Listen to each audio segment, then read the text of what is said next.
இன்று பார்த்தீங்கன்னா தேய்பிறை அஷ்டமி. ஞாயிற்றுக்கிழமையோடு வரக்கூடிய இந்த தேய்பிறை அஷ்டமி மிக மிக சக்தி வாய்ந்தது.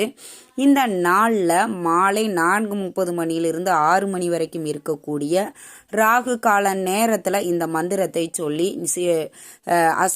அஷ்டமி அன்று பைரவரை நீங்கள் வழிபாடு செய்யும் பொழுது நீங்கள் கேட்டதை பைரவர் உடனடியாக கொடுப்பார். அந்த அளவுக்கு ரொம்பவே சக்தி வாய்ந்த மந்திரத்தை தான் நம்ம சொல்ல போகிறோம். என்ன மந்திரம் அப்படிங்கிறத நான் உங்களுக்காக ஒரு முறை சொல்லி காட்டுறேன்.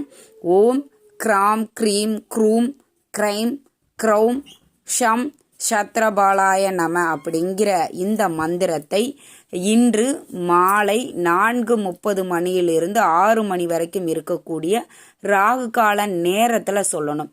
இப்படி சொல்வதினால் நீங்கள் என்ன நினச்சி இந்த மந்திரத்தை சொல்கிறீங்களோ அந்த மந்திரத்திற்கு 3 மடங்கு அதிகப்படியான பலன்கள் உங்களுக்கு கிடைக்கும். கண்டிப்பாக இந்த நேரத்தை